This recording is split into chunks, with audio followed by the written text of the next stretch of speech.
जी संजय कुमार, आप देख रहे हैं सार्थक न्यूज़ भारत और आज हमारी मौजूदगी है जिला पंचायत अध्यक्ष प्रतिनिधि कुलदीप पटेल के यहाँ, जहाँ पर हमारे मनीष मिश्रा ने उनका इंटरव्यू किया है और क्या कुछ खास बात हुई। अगर प्रतापगढ़ की राजनीति की बात की जाए, प्रतापगढ़ की राजनीति में अगर राजा भैया का नाम न लिया जाए तो ये बेमानी ही होगी। लेकिन 1993 से जब से राजा भैया राजनीति में कदम रखा, उसके बाद से शायद ये पहला चुनाव होगा जिसमें डायरेक्ट इन्वॉल्वेशन नहीं रहा है। ना उन्होंने प्रत्याशी लड़ाया, ना तो डायरेक्टली किसी को सपोर्ट किया, क्योंकि जब समाजवादी पार्टी के साथ थे तो समाजवादी पार्टी के उसको सपोर्ट करते थे। लेकिन इस बार कार्यकर्ताओं को खुली छूट दी। बीजेपी के आला नेताओं से मुलाकात हुई, यहां तक कि गृह मंत्री अमित शाह से। अब बीजेपी विधायकों के साथ राम मंदिर, राम दर्शन भी करने गए राजा भैया। तो क्या कुछ ऐसा रह गया जो राजा भैया की बीजेपी से बात नहीं बनी और कौशाम्बी सीट मिली नहीं? ये सही है कि माननीय राजा भैया बीजेपी का चुनाव में, चाहे वह एमएलसी का चुनाव रहा हो, केंद्र के राज्यसभा का चुनाव रहा हो, सहयोग किए हैं। और ये माननीय राजा भैया का अपना विचारधारा है और ये हम लोग भी लगभग ये जानते हुए थे कि भाजपा से ही गठबंधन होगा। बावजूद इसके भाजपा ने राजा को जो उनका खुद का क्षमता और पावर है उसको कहीं न कहीं जो है भाजपा के जो गणितज्ञ हैं, विशेष रूप से प्रतापगढ़ देखने वाले, वो समझ नहीं पाए। और इसका उदाहरण आपने कहा भी कि राजा का वर्चस्व, और राजा का वर्चस्व क्या इस चुनाव में आप देखिए, राजा तो किसी पार्टी की तरफ नहीं रहे, स्वतंत्र छोड़ दिए थे। लेकिन उनके कार्यकर्ताओं ने ही कुंडा और बाबागंज के ही नहीं, आप संसदीय चुनाव था इसलिए आप कहेंगे कौशाम्बी और प्रतापगढ़ दोनों संसदीय क्षेत्रों को जो है पूरा नक्शा ही बदल दिया। और जो भाजपा की दोनों सीटें जीती हुई थी उनको जो है सपा के झोली में ले जाकर दे दिए। वही सपा कार्यकर्ता कह रहे हैं कि राजा भैया के यार इस चुनाव को हम जीत रहे थे, पहले से ही जीत रहे थे, राजा भैया के आने की वजह से मार्जिन बढ़ा। क्या मार्जिन की लड़ाई थी राजा भैया के आने के बाद?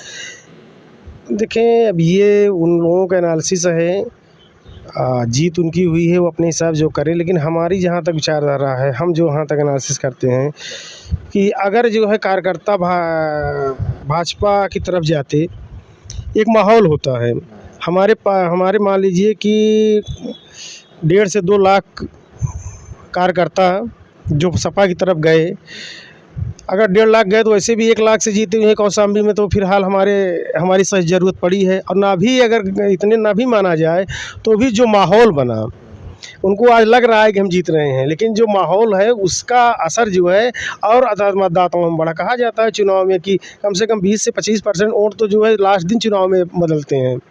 तो वो माहौल क्रिएट करने का कार्य हम लोगों ने 2 दिन में किया सपा के पक्ष में। अब वो उनकी विचारधारा है, क्योंकि क्या माने, हालांकि दोनों ही माननीय सांसद कौशाम्बी और प्रतापगढ़ भी जो है माननीय जी के पास आए, मिले भी, हमारी भी मुलाकात हुई। और ये उनकी हिसाब से तो हम लोग जो है सहयोग किए हैं। बाकी तमाम पार्टी जो विरोधी दल हैं, सदस्य हैं, अपना इतना। आप राजा भैया के सक्रिय सदस्य हैं, राजा भैया से आपकी मुलाकात भी होती है। राजा भैया के पेज से लगातार इस बात को दोहराया जा रहा है कि बीजेपी के खिलाफ जाने, समाजवादी पार्टी को समर्थन देने से पूर्वांचल के ज्यादातर सीटों पर असर हुआ है और बीजेपी हारी है। क्या आपको लगता है कि समाजवादी पार्टी को समर्थन देने से खासा नुकसान हुआ बीजेपी को पूर्वांचल के ज्यादातर सीटों पर? देखिए, बिल्कुल ही सही है। माननीय राजा भैया का प्रभाव कोई प्रतापगढ़ या कौशाम्बी में ही नहीं है। हमारी पार्टी भी उत्तर प्रदेश के सभी जिलों पे अपना जिला अध्यक्ष और पार्टी पदाधिकारी बनाई हुई है। तो इसका निश्चय ही, अगर कुंडा बाबागंज का रुख या यूँ कहे जो कि प्रतापगढ़ का रुख कार्यकर्ताओं का अगर सपा की तरफ गया है, तो निश्चय ही पूरे उत्तर प्रदेश के कार्यकर्ताओं का रुख जो है वो सपा की तरफ रहा होगा। तो निश्चय ही हर जगह सब भाजपा को इसका नुकसान तो हुआ ही है।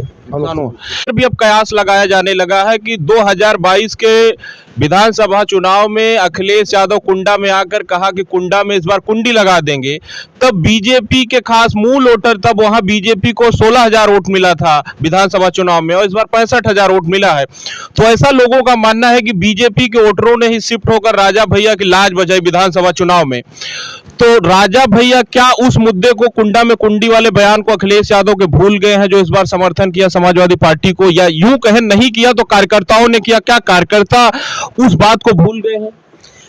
नहीं, पहले तो ये बताएं, राजनीति अपनी जगह होती है, विचारधारा अपनी जगह होती है। माननीय राजा भैया सनातनी हिंदू हैं, इसमें उनकी विचारधारा भी, हर धार्मिक लोगों की अपनी विचारधारा होती है, उसमें राजा की विचारधारा भी कहीं अलग नहीं है।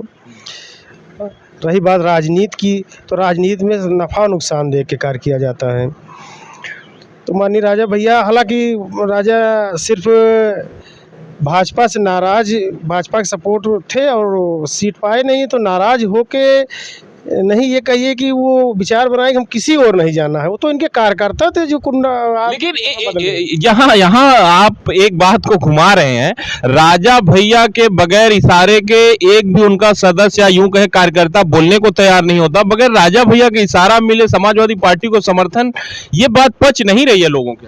ये एकदम सही बात आपने कहा जो है पूछा, लेकिन ये एकदम ध्रुव सत्य है कि माननीय राजा भैया किसी भी पार्टी के सपोर्ट के लिए किसी को इंगित नहीं किए।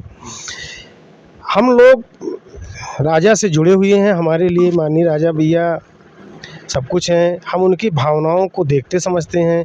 और जब हमारे घर के परिवार के मुखिया के साथ कोई गलत कर रहा है तो उसको जवाब देना, चाहे माननीय जी कहें न कहें, हमारा कर्तव्य था। तो हम लोगों को लगा कि भाजपा को हम जब भी सपोर्ट किए हैं और इसमें लगातार 4-5 साल 10 से कर रहे हैं, बावजूद इसके अगर वो राजा को हर्ट कर रही है तो हमको जो है, हमारा कर्तव्य है उनके परिवार के सदस्य होने के नाते कि हम भाजपा से बदला लें। और अभी आपने कहा कि भाजपा को और शिफ्ट होके कहा, ऐसा नहीं है। विधानसभा में ये कहिए कि राजा ने स्वतंत्र छोड़ा था तो हमारे कुछ वोट जो है वो भाजपा की तरफ इसमें गए, नहीं तो ये 2 लाख से जीते होते। लेकिन राजा ने किसी को कहा नहीं, इसलिए जो है जिनको लगा कि राजा की हट है तो वो लोग एक होकर सपा को दे दिए, और जो नहीं समझ पाए वो अपनी विचारधारा के हिसाब से गए। तो करीब 50-60, हम तो कहते हैं 70,000 वोट तक लगभग जो है वो भाजपा भी ले गई हमारे। एक सवाल, अनुप्रिया पटेल के बयान को आप समर्थन करते हैं, खंडन करते हैं? ये अनुप्रिया पटेल राजनीति चमकाने के लिए बयान दी थी। ये तो बिल्कुल सही है कि इसमें कोई शंका नहीं है कि वोट से राजा नहीं, वोट से सेवक पैदा होता है। अगर आप राजा समझ लेंगे तो कौशाम्बी विनोद सोनकर वाली हाल अनुप्रिया की भी हो भी रही थी। लगातार जैसे तैसे सीट निकालने, 11 राउंड तक हारने के बाद सीट निकली है। तो आज हम फिर उनको इस मंच से सलाह देते हैं कि अपने को राजा न समझें, और जनता उनको वोट देती है तो उनको सेवक बनाती है, जनता की सेवा करें। तो क्या आपको लगता है कि जो मार्जिन घटा पिछले चुनाव में अनुप्रिया 2.5 लाख वोटों से जीती, इस बार 37,000 से, तो ये राजा भैया के प्रभाव की वजह से वोटों में कमी आई? नहीं, ये कथन से ही उनके लगा कि वो अपने को राजा समझ बैठी थी, जनता का सेवक नहीं, ये उसका प्रभाव था। राजा प्रभाव किए होते तो चुनाव हार गई होती, बिल्कुल हार गई होती। लेकिन राजा भैया का पूर्वांचल कितने सीटों पर प्रभाव मानते हैं? ये पूर्वांचल के लगभग ऐसी कोई सीट नहीं है जहां माननीय जी का प्रभाव ना हो। यानी कि हम तो कहते पूर्वांचल क्या, पूरे यूपी में जब हमारा संगठन है तो निश्चय ही संगठन में हमारे जो है पदाधिकारी जो हैं वो राजा की विचारधारा से चलेंगे तो प्रभाव। एक आखिरी सवाल अध्यक्ष जी, जिस तरह से राजा भैया का अब राजनीतिक झुकाव समाजवादी पार्टी की तरफ हो रहा, इस तरह से 2027 विधानसभा चुनाव को लेकर अब कयास लगाया जाने लगा है कि हो सकता है कि राजा भैया फिर समाजवादी पार्टी की तरफ जाएं और यहां कुंडा से एक बार फिर समाजवादी पार्टी अपना टिकट न दे। इसको लेकर उनके कार्यकर्ताओं में उहापोह है, चाहे जिला अध्यक्ष अविनाश यादव हो या गुलशन यादव हो, बेगानी शादी में अब्दुल्ला दीवाना जैसे टाइटल देते रहे, बीच बीच में सोशल मीडिया पे डालते रहे, तो कयासों का बाजार गरम है। क्या आप देख रहे हैं कि राजा भैया समाजवादी पार्टी की तरफ झुकेंगे या 27 का चुनाव फिर से अपनी पार्टी के ही सिंबल पर लड़ेंगे? नहीं, देखिए हम लोग अभी 2 दिन पहले माननीय जी मीटिंग लेके भी स्पष्ट कह दिए हैं कि हम लोग अपने पैर पे फिर से अपने पैर पे खड़े हैं, अपने कार्यकर्ताओं को जो है तैयार कराइए। और हमने तो पहले भी कहा कि राजा ने किसी को सपोर्ट नहीं किया, स्वतंत्र किए थे, कार्यकर्ताओं के निर्णय थे क्या किए हैं। और हमारे कार्यकर्ता फिर से जो है जनसत्ता दल की तरफ आए हैं, वो चाहे भाजपा की तरफ गए रहे हों या सपा की तरफ गए रहे हों, वो चुनाव में स्वतंत्र थे, कहाँ गए। अब यहाँ लौट के फिर से वो जनसत्ता को तैयारी बना रहे हैं। हम लोग अभी गठबंधन करना न करना ये माननीय जी का निर्णय है, करते हैं तो भी, नहीं करते हैं तो भी। कुंडा बाबागंज नहीं, अब की हम लोग जो है और भी सीटों पर अपने जनसत्ता दल का परचम लहराएंगे। हाँ, क्योंकि छोटे छोटे दल जो है ओम प्रकाश राजभर हो, अनुप्रिया पटेल हो, संजय निषाद, एक एक सीट ही सही लेकिन बीजेपी के एलआई हैं। राजा भैया अगर जनाधार बढ़ाते हैं तो राजा भैया का भी एलआई हो सकते हैं। ये तो बहुत अच्छी बात आपने छेड़ दी। जनसत्ता दल अब बहुत हाल ही में गठित हुई है। बावजूद इसके आप देखिए कि बिना किसी बैसाखी के 2 सीट हैं उनके पास और एक एमएलसी की 3 सीट, जिला पंचायत अध्यक्ष उनका है, 4 प्रमुख हैं। और आप चाहे लोगों का मानना है कि राजा भैया की राजनीति प्रतापगढ़ जिले के इर्द गिर्द ही घूमती है। जैसे आपने कहा 2 विधायक प्रतापगढ़ जिले से है, जिला पंचायत अध्यक्ष भी प्रतापगढ़ से ही है, ब्लॉक प्रमुख भी प्रतापगढ़, तो प्रतापगढ़ की इर्द गिर्द की राजनीति पर राजा भैया का प्रभुत्व है। इसके बाहर के जिलों में राजा भैया का नहीं प्रभाव है, या तो अभी तक पार्टी का संगठन आगे नहीं बढ़ा? नहीं, अभी संगठन आगे बढ़ा है, संगठन बनाया गया है, लेकिन चूंकि नई पार्टी है तो अभी हम लोग अपने क्षेत्र से ही धीरे धीरे शुरू कर रहे हैं। बहुत जल्द यहाँ ऊपर उत्तर प्रदेश में हमारा प्रभाव दिखाई पड़ेगा। तो ये थे हमारे साथ जिला पंचायत अध्यक्ष प्रतिनिधि कुलदीप पटेल, जो साफ तौर पर कह रहे हैं 2027 का विधानसभा चुनाव राजा भैया अपनी पार्टी के सिंबल पर ही लड़ेंगे और कार्यकर्ताओं को आश्वस्त कर दिया है। तो आप हमारे चैनल सार्थक न्यूज भारत को देखते रहिए। कैमरामैन संजय कुमार के साथ मैं मनीष मिश्रा, सार्थक न्यूज भारत।